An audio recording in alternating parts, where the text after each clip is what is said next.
মৃত ভোটারের নাম ভোটার লিস্টে রাখা সম্ভব নয়। এটা যেরকম একদিকে বাস্তব, আর অন্যদিকে কিছুক্ষণ আগে আপনার থেকে এক হাত দূরত্বে বসে থাকা বিজেপি প্রতিনিধি বলছিলেন যে এই যে আধার কার্ডের ত্রুটি, ভোটার কার্ডের ত্রুটি, এটা একমাত্র সম্ভব হয়েছে কারণ নির্বাচন কমিশন যে হায়ার অথরিটি তারা কাজ করান রাজ্য সরকারের বিভিন্ন কর্মীদেরকে দিয়ে। কাজেই তারা যতক্ষণ রয়েছেন ততক্ষণ সঠিক কাজ হওয়া সম্ভব নয়, কারণ তাদের আচার আচরণে রাজনৈতিক বিরোধিতা থাকবে। অরূপ, এখানে দাঁড়িয়ে এসআইআর তো মনে হচ্ছে বিষবাউ জলে, আবার অন্যদিকে দাঁড়িয়ে এথিক্যালি দেখতে গেলে মৃত ভোটার নিয়ে ভোট করানোটা কি ঠিক, মানে এটা কি সঠিক পদক্ষেপ? দেবাশিস, দেখুন, আপনি একটা কথা খুব প্রাসঙ্গিকভাবে তুলেছেন যে অ্যাকাউন্টেবিলিটি কে নেবে।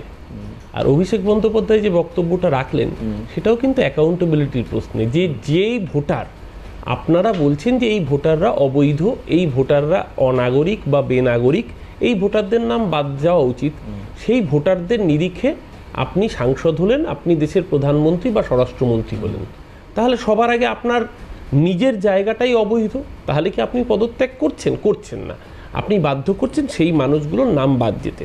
কেন বলছি এই কথা? দেখুন, এই যে বিহারে 65 লাখ মানুষের নাম বাদ গেল, 65 লাখ মানুষের মধ্যে একজনও কি বহিরাগত অনুপ্রবেশকারী নির্বাচন কমিশন জানাতে পেরেছে? এখন অবধি একজনের কথাও জানাতে পারেনি। 27 লক্ষ পরিযায়ী শ্রমিকের নাম বাদ গিয়েছে।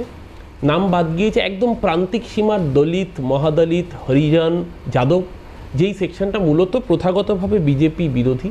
একজন পরিযায়ী শ্রমিক বিহারে 27 লক্ষ কোট আনকোট সংখ্যাটা, যে মানুষটা হয়তো তামিলনাড়ুতে কাজ করেন, যে মানুষটা হয়তো বাংলায় এসে কাজ করেন, যে মানুষটা বিহার থেকে গিয়ে গুজরাটে গিয়ে কাজ করতে পারেন, সে কি করে 15 দিনের নোটিশে বা 10 দিনের নোটিশে সে অফিস থেকে বা কর্মজায়গার থেকে ছুটি পাবে? সে অত খরচ করে আসবে, তারপর ডকুমেন্ট জমা দেবে। খুব বেসিক প্রশ্ন ভারতবর্ষের মতো দেশে।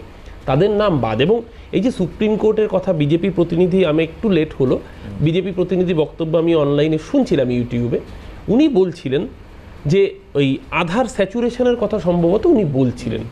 আমি সেই প্রশ্নে আসছি, তার আগে বলি, এই যে 65 লাখ লোকের নাম বাদ গেল, উনি সুপ্রিম কোর্টকে রেফার করে আধার স্যাচুরেশন বলছিলেন। সুপ্রিম কোর্টে গিয়ে নির্বাচন কমিশন জানিয়েছে যে কিসের ভিত্তিতেই বাদ দিয়েছে আমরা এখন ডিসক্লোজ করবো না।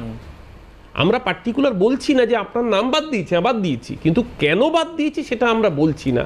আমার মনে পড়ছিল প্রশান্ত ভূষণ বলে একজন আইনজীবীর কথা, যিনি মামলাটা লড়েছিলেন বলে দেশের মানুষ জানতে পেরেছিল যে বিজেপি কর্পোরেটকে লুট করে কত টাকা তোলাবাজি করেছিল যে ইলেকটোরাল বন্ডের নাম করে। এই সেম সুপ্রিম কোর্টে গিয়ে সেদিনকে এসবিআই বলেছিল আমাদের পক্ষে জানানো সম্ভব নয় আলফা নিউমেরিক কোড যে কে কোন কোম্পানি কোন দলকে কত টাকা দিয়েছে।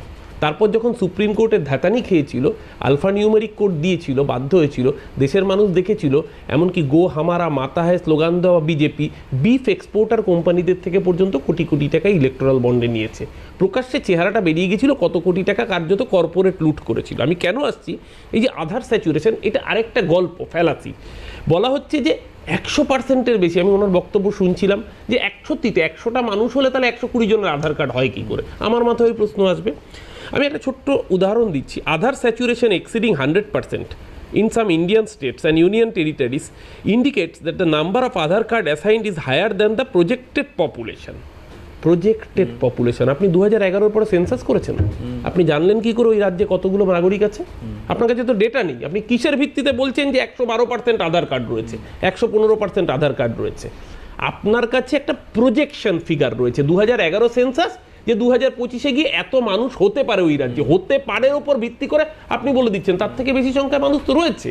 এবং শুধু তাই নয়, এর মধ্যে আধারের এই saturation more than 100%। Delhi, Haryana, Goa, Chhattisgarh, Telangana, Bihar. Telangana Bihar নয় বিরোধী শাসিত, বাকি রাজ্যগুলো কাদের শাসিত সেই বেলা তো বললেন না। আরও ইন্টারেস্টিংলি জেনে রাখুন যে বিহারে 65 লাখ মানুষের নাম বাদ গেছে, নাম উঠে যাচ্ছে, কাদের নাম? ডগ বাবু।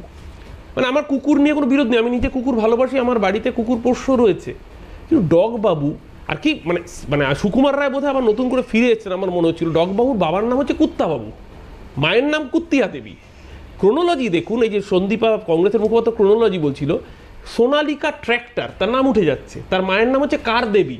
এবার কুত্তার পরে এবার বিড়ালের নাম উঠেছে বিহারে, মানে কুত্তা বিড়ালের নাম এসআইআরে থাকবে, আর 65 লাখ গরিব মানুষ যারা বিজেপিকে হয়তো ভোট দেয় না তাদের নাম বাদ চলে যাবে। এই যে এসআইআর মানে যে স্পেশাল ইন্টেন্সিভ রিভিউ, হ্যাঁ ঠিক, মৃত ভোটারের নাম তো বাদ যাবে। এই যে কালীগঞ্জে কদিন আগে বাই ইলেকশন হলো, 6,000 নাম বাদ গেছে, এটা একটা ন্যাচারাল প্রসেস।